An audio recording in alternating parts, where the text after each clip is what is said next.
Shalom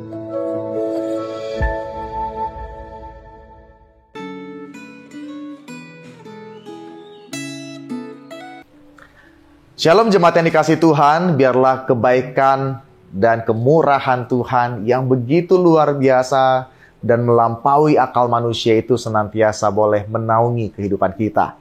Dan hari ini kita kembali akan merenungkan firman Tuhan dari Refleksi Gema. Biarlah kita juga boleh mempersiapkan hati kita, mempersilahkan Allah Roh Kudus boleh menguasai hati kita. Biarlah sungguh firman yang akan kita dengarkan dan renungkan tidak berlalu dengan sia-sia, tapi biarlah boleh menjadi kekuatan dan mengubahkan hidup kita.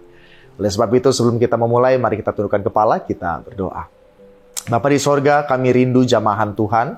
Kami rindu Engkau Allah yang berkarya seluas-luasnya melalui perenungan firman Tuhan hari ini, agar setiap benih firman Tuhan yang tertabur dalam hati kami tidak berlalu dengan sia-sia, tapi biarlah itu boleh sungguh-sungguh hidup. Kami boleh menjadi pelaku firman, hidup kami boleh memuliakan nama Tuhan. Tuhan, kami serahkan waktu ke depan ini ke dalam tangan-Mu. Dalam nama Yesus kami berdoa dan mengucap syukur. Amin. Saudara sekalian, Refleksi Gema kita pada hari ini diberikan judul tema yaitu adalah Ingat Pesan Terakhir yang diambil dari 1 Samuel 12, tapi saya akan membacakannya di ayat 3 sampai ayat yang kelima saja. Demikian firman Tuhan. Di sini aku berdiri, berikanlah kesaksian menentang aku di hadapan Tuhan dan di hadapan orang yang diurapinya. Lembu siapakah yang telah kuambil? Keledai siapakah yang telah kuambil? Siapakah yang telah kuperas? Siapakah yang telah kuperlakukan dengan kekerasan? Dari tangan siapakah telah kuterima sogok sehingga aku harus tutup mata? Aku akan mengembalikannya kepadamu. Jawab mereka, engkau tidak memeras kami dan engkau tidak memperlakukan kami dengan kekerasan, dan engkau tidak menerima apa-apa dari tangan siapapun. Lalu berkatalah ia kepada mereka, Tuhan menjadi saksi kepada kamu, dan orang yang diurapinya pun menjadi saksi pada hari ini bahwa kamu tidak mendapat apa-apa dalam tanganku. Jawab mereka, dia menjadi saksiku. Saudara sekalian, filosofi hidup orang Kristen seharusnya seperti lari maraton, bukan lari jarak pendek. Lari maraton adalah lari dalam jarak sangat jauh sehingga menuntut nafas yang panjang, kesabaran, dan juga ketekunan. Sebaliknya, lari jarak pendek dilakukan cepat di awal tetapi selanjutnya terancam kehabisan nafas. Saudara, pelari yang memulai dengan baik tetapi tersandung di sepanjang jalan akan kalah dalam lomba. Oleh karena itu, menyelesaikan lomba jarak jauh lebih penting daripada sekedar memulai. Saudara, dalam bacaan Alkitab kita hari ini, Samuel telah berusia lanjut. Ia mau bertanggung jawab dan menjadi seperti kitab terbuka di hadapan umat Israel. Ia memberi kesempatan kepada siapapun untuk menggugat dirinya. Saudara, sejak muda, Samuel menjalani hidup sebagai nabi dan hakim yang penuh dengan integritas. Ia tidak pernah memeras, tidak pernah merugikan siapapun. Samuel adalah pemimpin yang sangat setia hingga akhir hidupnya. Tidak ada orang yang bisa menuduh bahwa ia pernah menerima suap atau melakukan kekerasan. Kita bisa baca itu di ayat 4 sampai ayat yang kelima. Saudara, sebelum berpisah dengan umat Israel, Samuel memberi beberapa nasihat yang sangat penting untuk diingat dan dilakukan. Ia mengingatkan umat Israel bahwa meskipun mereka telah memiliki raja, mereka harus tetap ingat bahwa hanya Tuhan Allah Israel yang patut dipuji dan disembah. Jangan pernah berpaling dari mengikuti Tuhan, melainkan tetaplah beribadah dengan segenap hati dan senantiasa hidup dalam takut dan hormat kepada Tuhan, mendengarkan firman-Nya dan tidak menentang titahnya.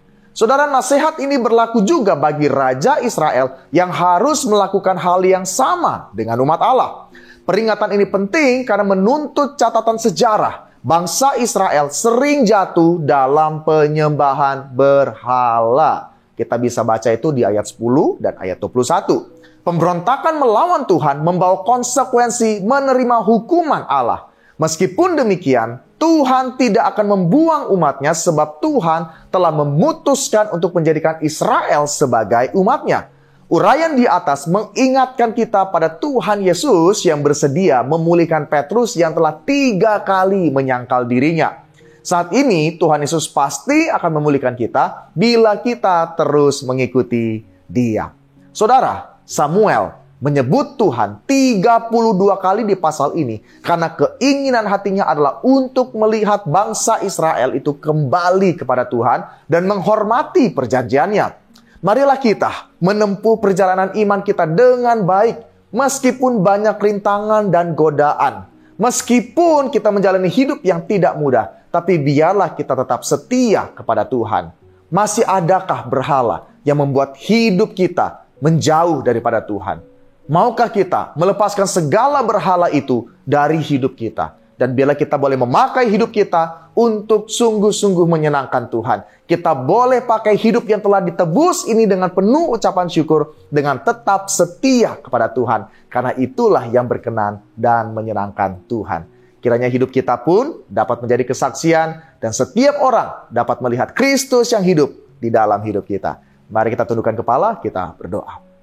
Bapa di sorga, sungguh kami bersyukur apabila melalui firman Tuhan yang kami renungkan pada hari ini, kami kembali diingatkan betapa pentingnya kami hidup berintegritas dan setia kepadamu untuk menyatakan hidup kami dapat menjadi saksi kasih Tuhan yang begitu luar biasa dalam hidup kami. Tuhan, mampukan setiap kami. Kami lemah dan tidak berdaya, tapi kami percaya ada kuasa Roh Kudus yang terus mengingatkan kami. Ada anugerah Tuhan yang menopang kami untuk kami dapat menjadi anak-anak-Mu yang menjadi saksi dan memuliakan nama-Mu. Kami serahkan Tuhan diri kami ke dalam tangan-Mu. Hanya demi nama Tuhan kami Yesus Kristus kami berdoa dan mengucap syukur. Amin. Biarlah renungan firman Tuhan ini boleh memberkati setiap kita and have a nice day.